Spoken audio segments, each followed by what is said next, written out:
At a time when we're losing our oldest and most precious trees and forests from around the world, I'm curious to understand if and why this matters to all of us. Welcome to the Meaning of Trees podcast. I'm Tom Hill, and it's here that I meet with people from all walks of life to explore the answers to one essential question. What do trees mean to you?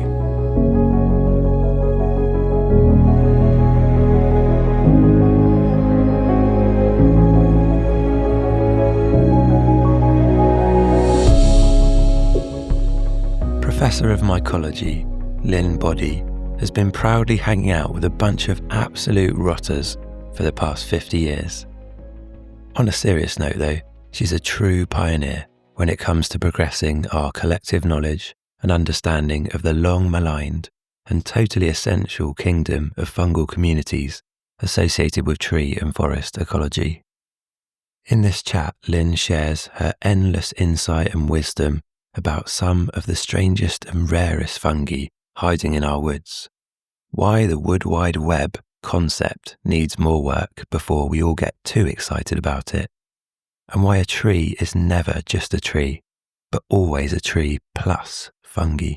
Welcome, Lynne. I imagine your students are off for the summer, but perhaps you're still struggling to find a bit of downtime, is that right? Absolutely.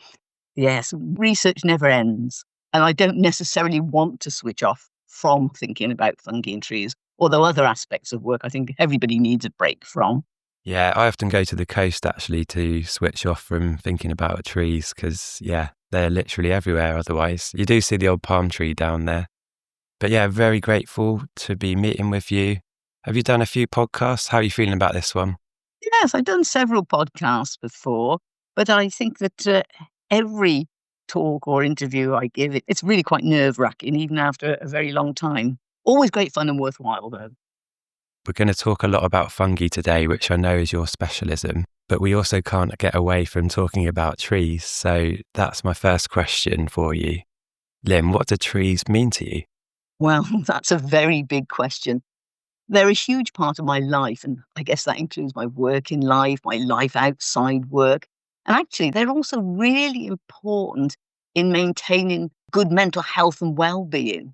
So in my working life, I lecture and research into fungal ecology, and most of the work that I do relates to fungi that are associated with wood and consequently associated with trees.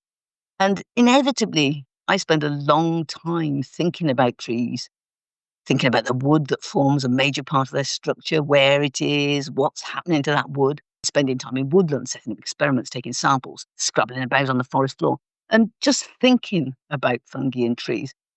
And this thinking aspect in the vicinity of trees is really, really important because when I'm in my office, I very often think I've had a good idea about the experiment or what the fungi are doing or how the trees are responding. But when I actually go out into the field and start to think in their natural environment, I realise that quite often lots of my ideas are probably rather wrong. So from a thinking perspective, I think it's really important to be amongst trees.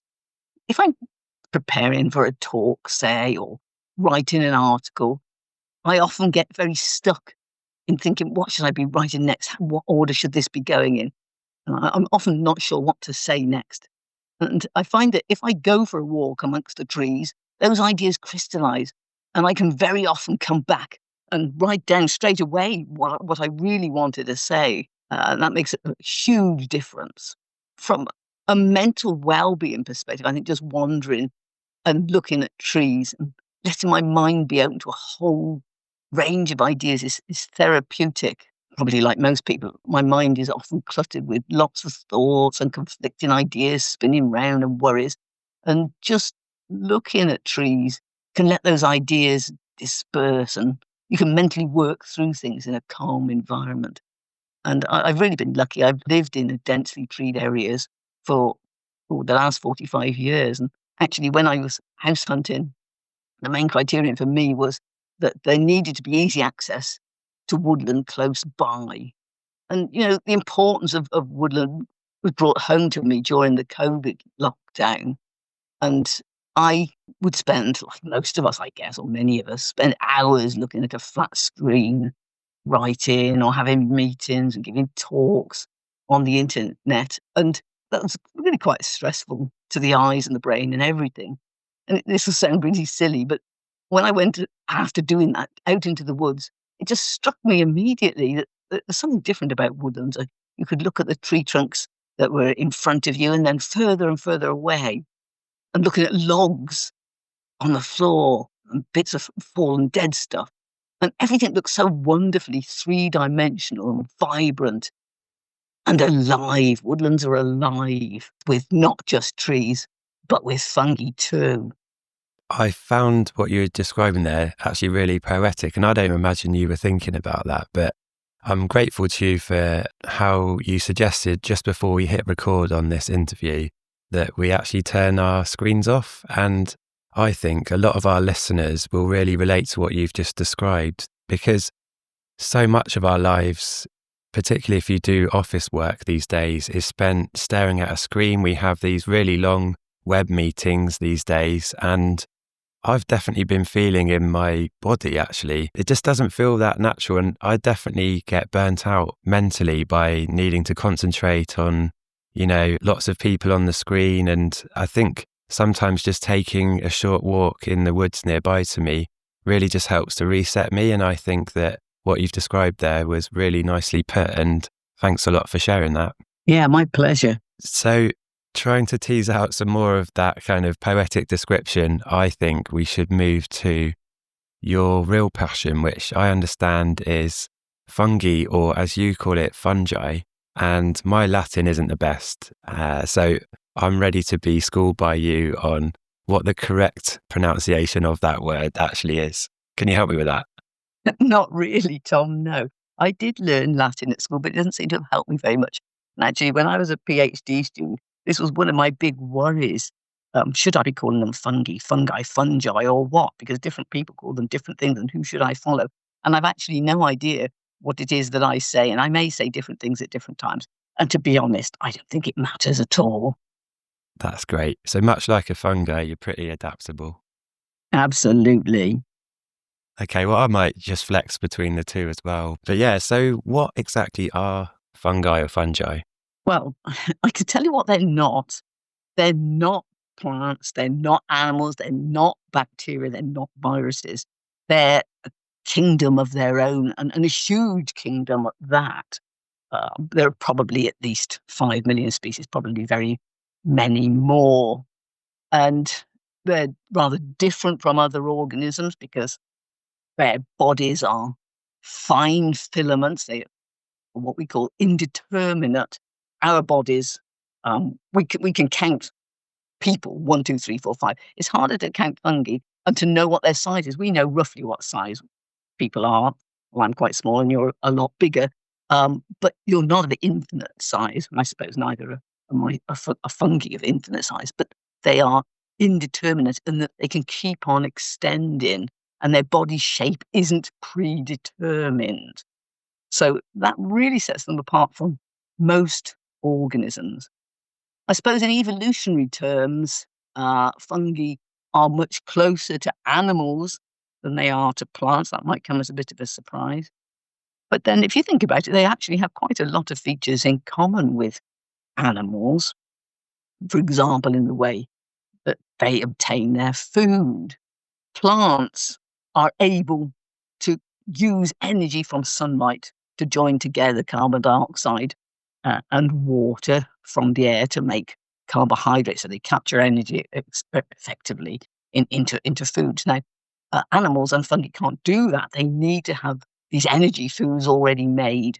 So we and fungi feed on plants, animals, or whatever to get those food sources.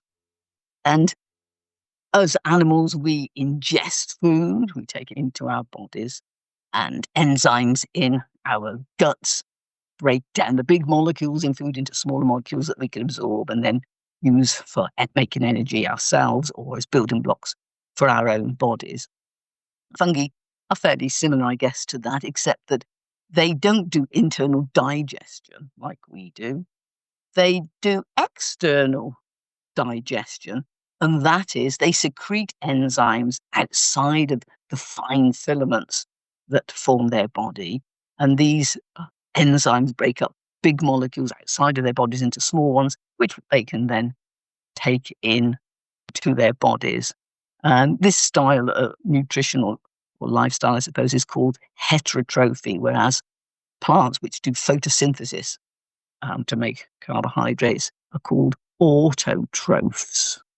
So when it comes to trees, Lynn, I'm obviously pretty obsessed with ancient and veteran trees. And I've heard this quote, which I think was from Ted Green. It's definitely one I've heard you repeat, that a tree is never just a tree.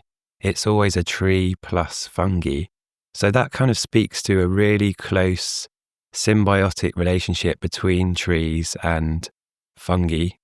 And I find that interesting because if that's the reality, that trees and fungi are in fact codependent, mutually dependent, absolutely, that kind of flies in the face of some of the wider societal views on decay as something negative. Perhaps you can help me to articulate why they're so essential. Yeah, so that is one of my favourite quotes. A tree is never just a tree. It's always a tree plus very many fungi and indeed other microbes. And, it was fungi that actually helped plants to colonize land 450 or more million years ago. Like all life, plants evolved in water and they were bathed with a nutrient, a solution, and water itself. When they tried to get onto land, of course, it was a different kettle of fish. How were they going to get the water? How were they going to get nutrients? They didn't have roots at that stage. But fungi were already on land, so plants and fungi hooked up together because, of course, the fungi need fixed carbon sources and carbohydrates, and the plant cells needed water and nutrients. And so intimate associations were born straight away, and trees, when they eventually evolved hand in hand with fungi. And 90% of plants, and probably all trees in the natural environment, have associations of fungi with their roots. This association that's called a mycorrhizal association. Myces comes from the Greek meaning fungus, and rhiza comes from the Greek meaning root, so literally fungus root. And it's fungi that provide trees with water and mineral nutrients, and in return, they get sugars from the tree. So it's a mutualistic relationship, as I say, essential to all trees. But that's not the only place, in other words, in the roots, that you'll find fungi playing really important roles. If we go into the canopy and think about leaves, for example, leaves have fungi on their surfaces. They're called epiphytes, which feed on the exudates.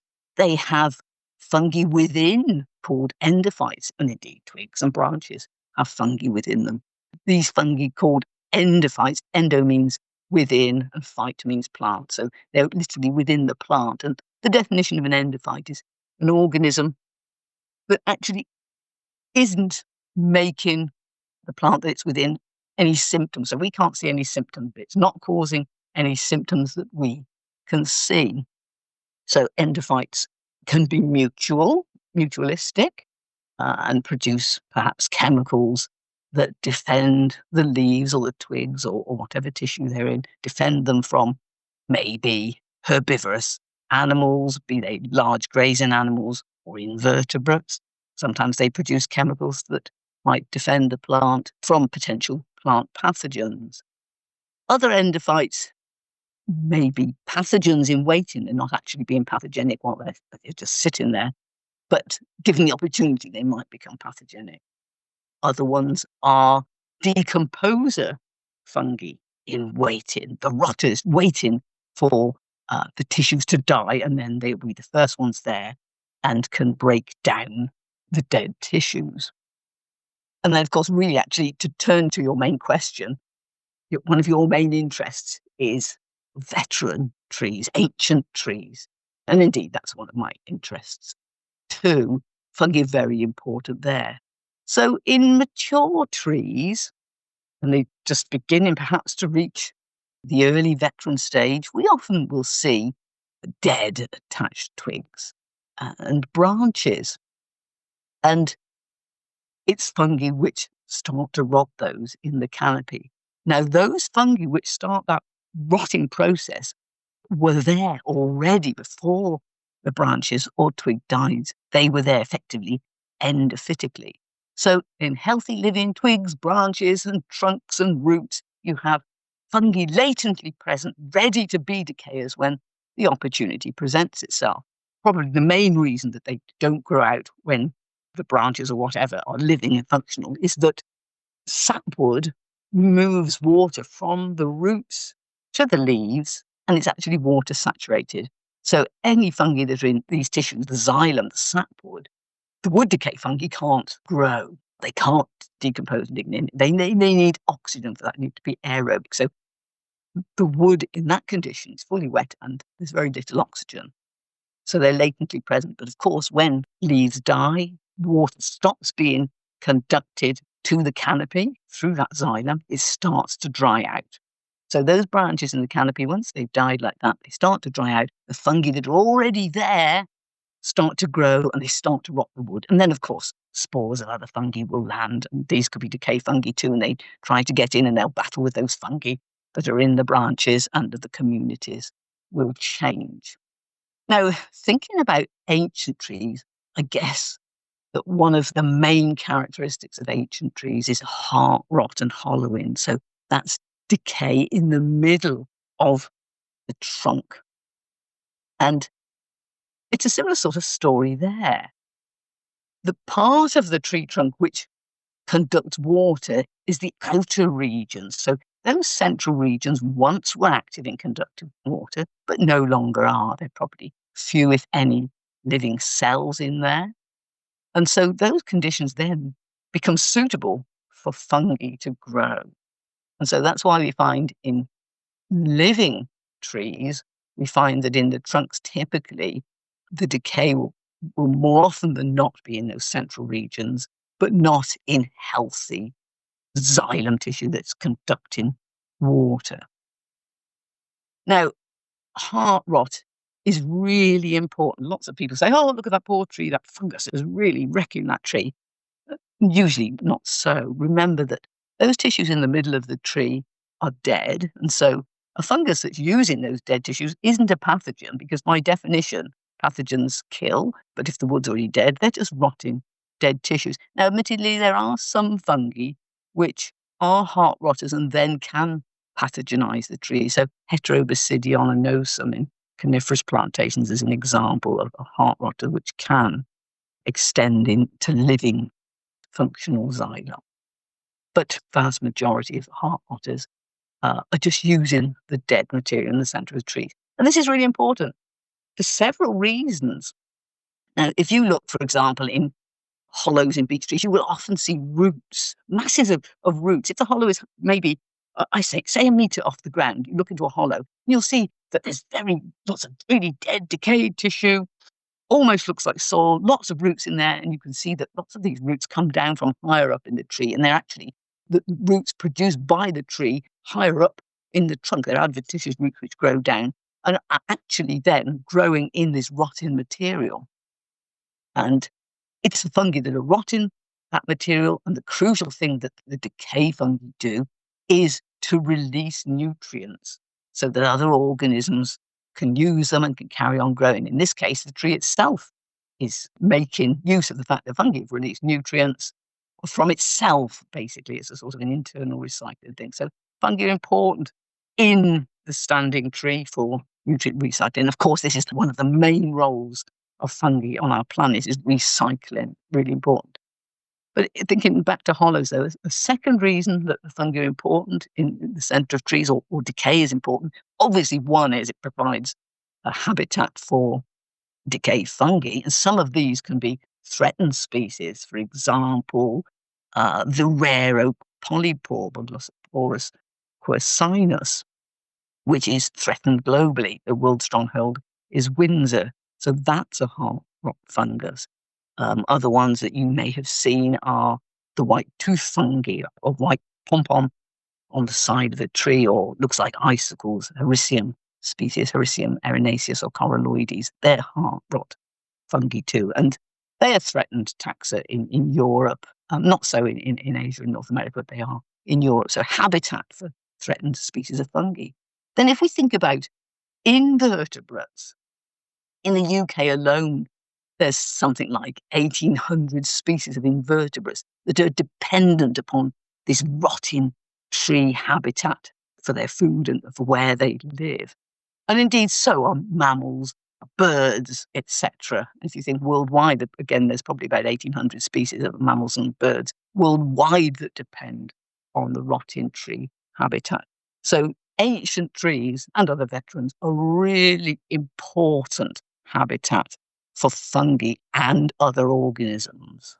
Lynne, thanks so much for that comprehensive overview. And what you point to is how, if we were to look at a woodland, let's say, then essentially there are cocktails of different types of fungi all over what's around us, below the ground, on the trees, inside the trees, up in the canopy. And much of these organisms are kind of hidden to the naked eye and laying there dormant, if you like, until the right conditions come along. But you could say that they're omnipresent, I suppose, and really they are essential, clearly, to the life processes of the ecosystems in a forest. And I also know that many people, when they think of fungi, they'll typically think of a mushroom, and that's because we most commonly come into contact with fungi when we eat it as human beings. We're not living in the forest often anymore,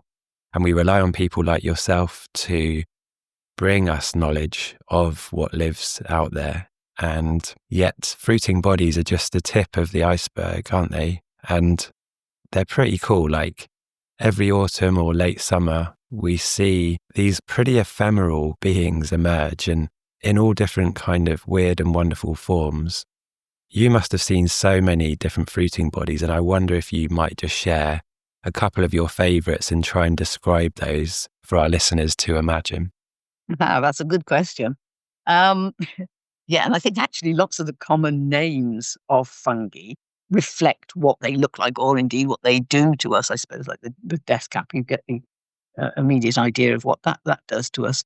But things like, witch's butter, Exidia glandulosa, you might have seen on oak trees, these black jelly-like blobs on attached branches and what have you. Those sort of names indicate the ideas that people had about fungi in the past, sort of supernaturally ideas.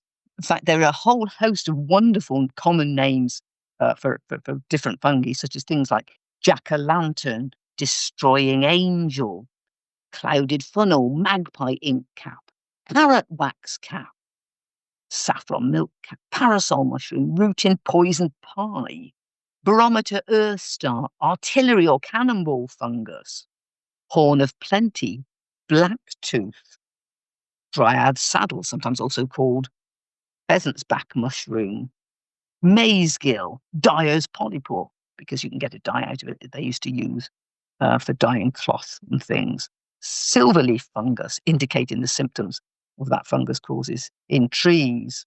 Actually, that leads me on to another topic, because common names, they're very handy, aren't they, for us to remember as humans. But common names are sometimes confusing, because there's another fungus which is also sometimes called witch's butter. I call it the yellow brain fungus as a common name, Tremella mesenterica, which is a yellow blobby fungus that you see on trees. So there's a difficulty, that you've got two different fungi called by the same common name. That's why it's really important that in science we have a scientific name too, and that scientific name is the same the world over. But I still love the common names. And maybe some of the most fun and strange looking fungi are some of those fungi which are related to the stinkhorn fungus. We have in this country the stinkhorn, Phallus impudicus, and all listeners, I expect, will know that. They will have smelt it, and you can know the shape of it from the first part of the scientific name, which is Phallus. And the stench of rotting flesh it makes is to attract flies, so that flies go and feed on the spore mass these spores will stick to the bodies and the flies will fly off, and they're spread in that sort of way. There are quite a lot of fungi in that family, the phallales, that actually are really dramatic structures coming from other parts of the world usually, but we do sometimes see them now in Britain, particularly on the south coast. There's one called the devil's fingers, Clathrus archeri, and that's a red-coloured fungus with black splodges of smelly stuff, just like the Phallus imputicus that we have. The devil's fingers, it comes out of the ground in sort of a bit like a starfishy way. These tentacles come out all around it and bend backwards. And there's another one, anemone stinkhorn, Azaroe rubra, and that looks really quite like a sea anemone that you might see in a rock pond. Again, it's a red colour with a black middle and little bendy back arms again at the top, looking like a sea anemone, I suppose. And there's another one called the crinoline, stinkhorn Phallus indusiatus, which again is typically a tropical thing, which is like our stinkhorn, but has this wonderful white network which forms around it like a crinoline dress that the Victorian ladies used to wear. So they're really quite amazing. Some of our natives are things like the bird's nest fungus, the fluted bird's nest, not many millimetres across, and they look like tiny bird's nests with kidges of spores in them. Quite beautiful. When I think of the kingdom of fungi, it's a bit like, the deepest depth of the ocean or outer space. There's so much we don't know still. And particularly when you start getting a microscope out, I know that there are still discoveries made of new species now, which is incredible, really. And I suppose in the more common zeitgeist, when it comes to trees and fungi, there's been a lot of excitement about this concept of the wood wide web that's been kind of popularized in a couple of books. And it's really got people thinking and talking about how, in a basic sense, how trees communicate and what role fungi play in that process. So on that, I'm curious to know your thoughts on the discussion about that wood wide web concept and some of the language around its application in terms of trees communicating.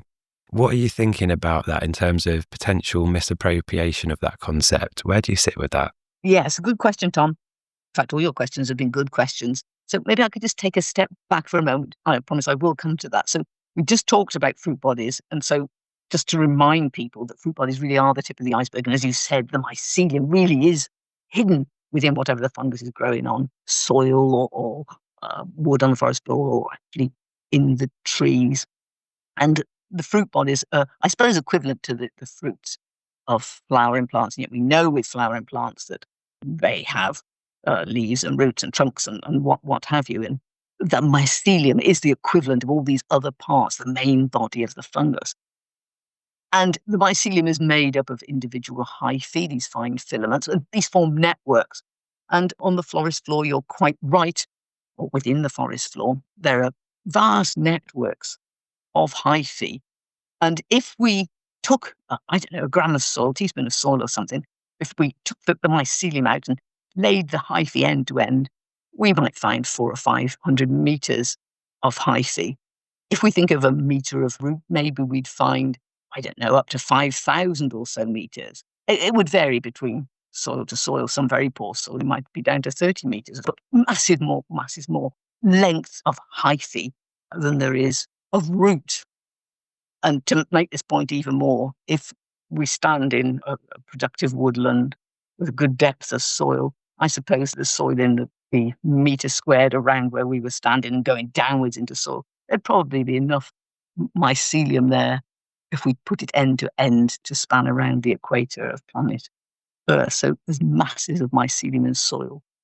Very, very fine hyphae, large surface area. These hyphae can get to all sorts of places the plant roots can't get to. Remember that there are two main types of fungi in soil, or ways of they live. There are the decomposer fungi, the rotters that I mostly work on, that recycle.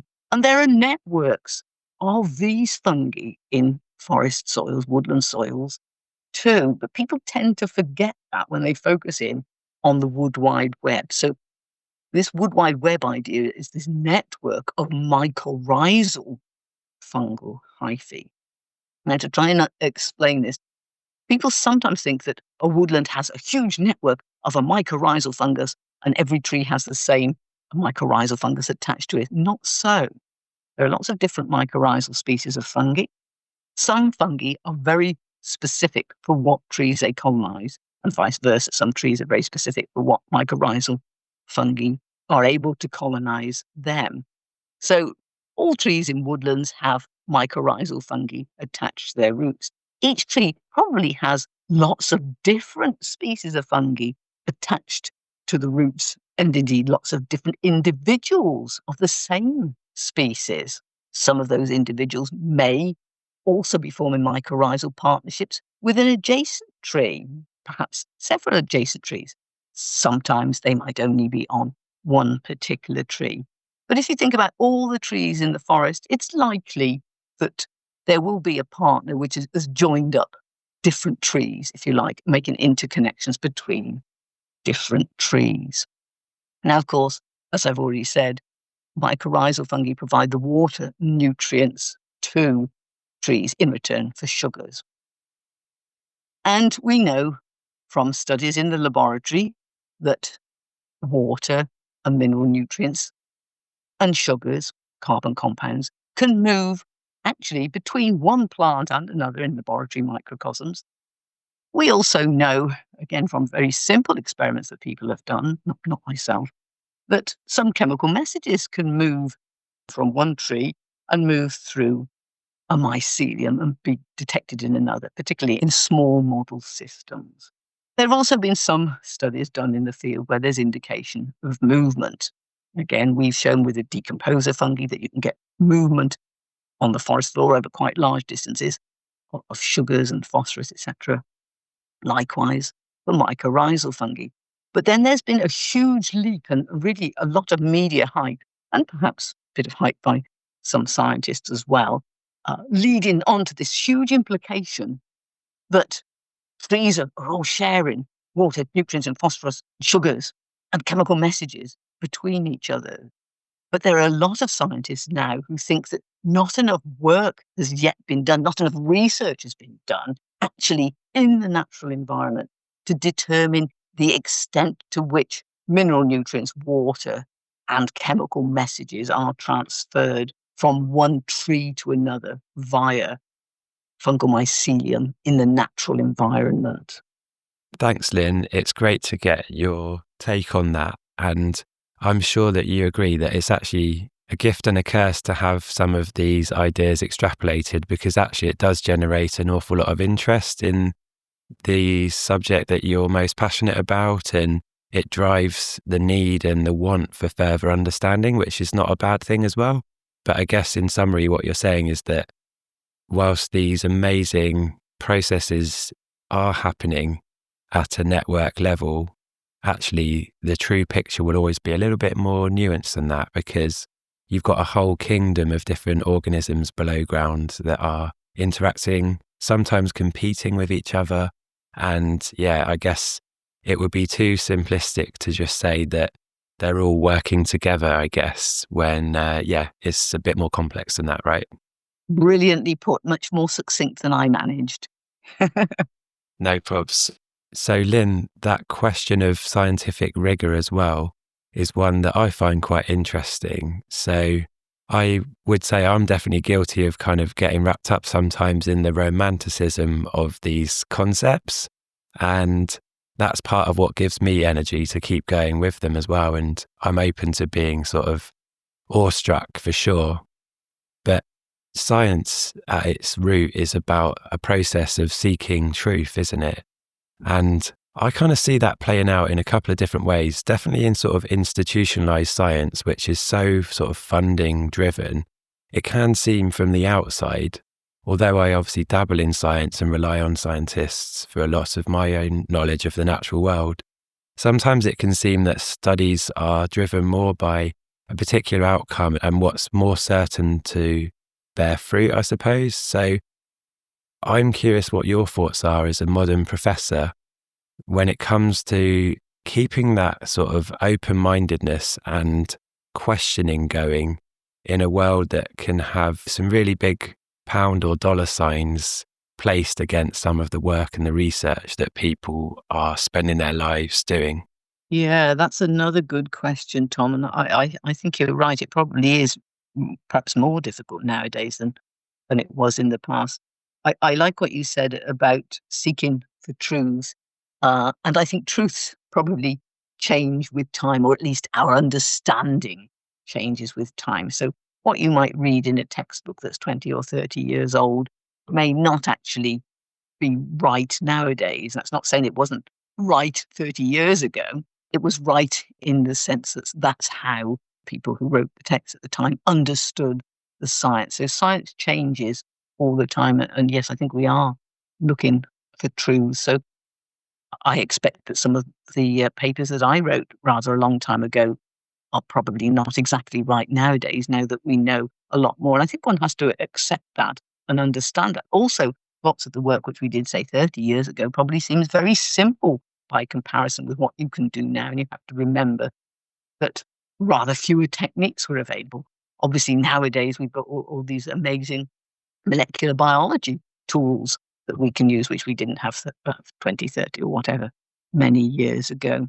So yeah, as a scientist, I think we're always trying to have an open mind, not to be biased. In science, we test hypotheses. And I think that that's always important, that you set up a question, and that's based on the current understanding of science. And you're saying, is this right or is it not? Do we have evidence to support this hypothesis or not? And you have to go with the evidence that you find from your research, even if it doesn't fit with your ideas. I mean, I think I have loads of great ideas. I think I understand what's going on, say, with fungal tree relationships. And it turns out that I clearly don't when I've done the appropriate experiments. And you have to accept that. And that's how science should work. You keep those ideas until you find a different idea which is better and explains things in a better sort of way. I guess the money issue is a difficulty, and that we are always trying to find money for research. And it's hard to find money for fungal ecology research, but particularly for the decomposer fungi, which are perhaps not very charismatic. And I think one of the problems is that probably most people, including a lot of biologists, don't realize how important fungi are to the functioning of our planet. And perhaps that's our fault as fungal ecologists for not having explained it clearly enough yet.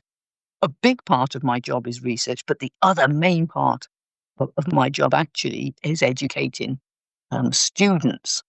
So I suppose that's passing on information that I've obtained perhaps from the literature, by distilling the literature. But perhaps more importantly is to inspire them to want to find out more about fungi and more about trees and the interrelationships between them.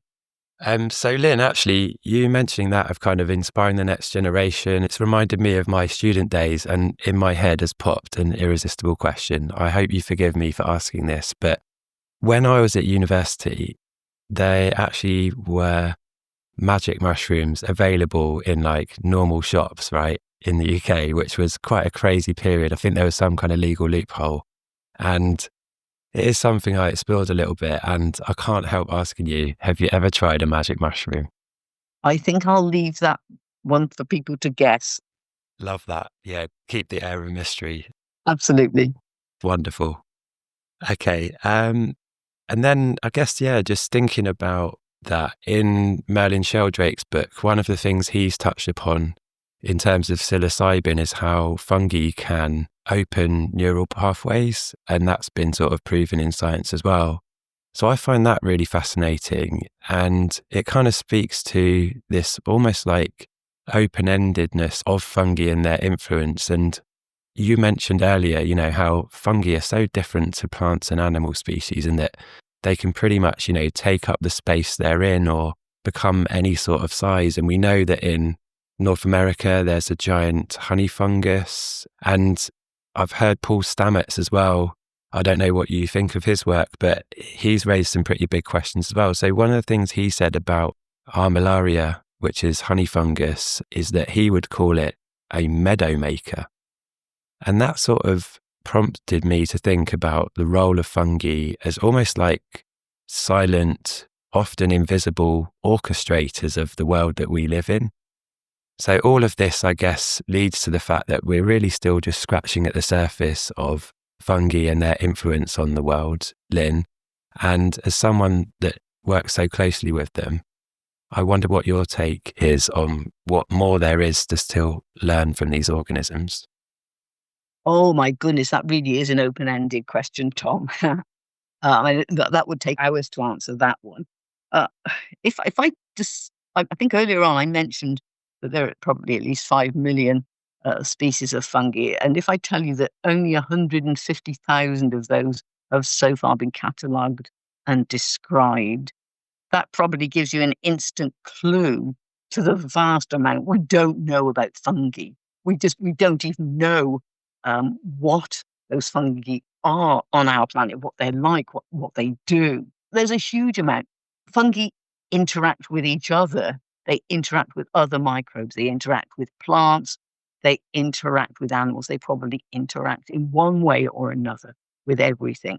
Some of them are mutualists, so provide mutual benefit to both the organism they partner with and to themselves. And we've obviously talked about trees so far, and the mycorrhizal fungi are mutualists. They show mutual benefit. There's lots of other mutualistic partnerships, for example, between the higher termites and fungi.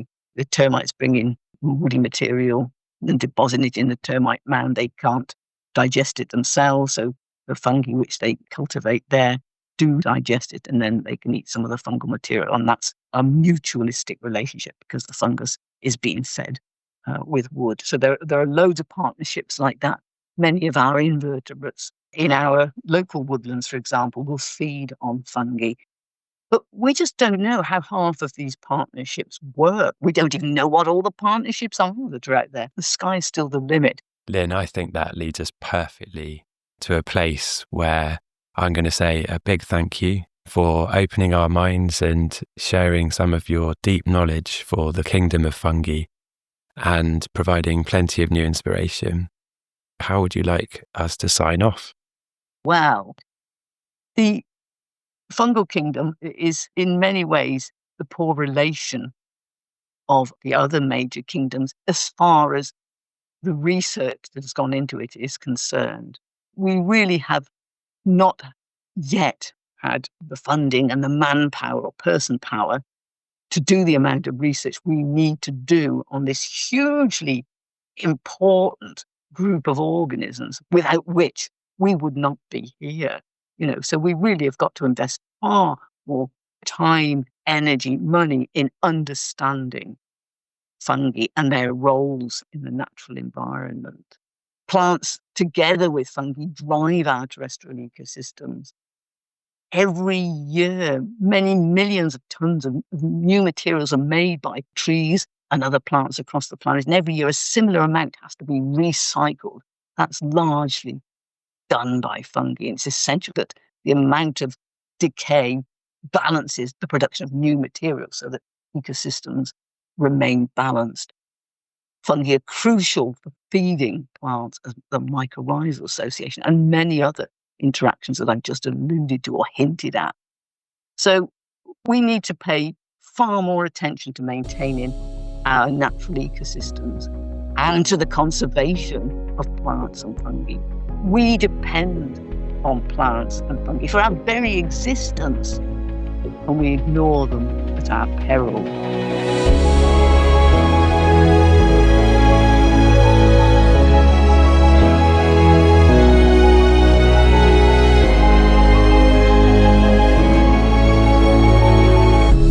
You've been listening to the Meaning of Trees podcast. If you enjoyed this episode, don't forget to like, share, leave a comment and subscribe wherever you get your podcasts. And see you next time.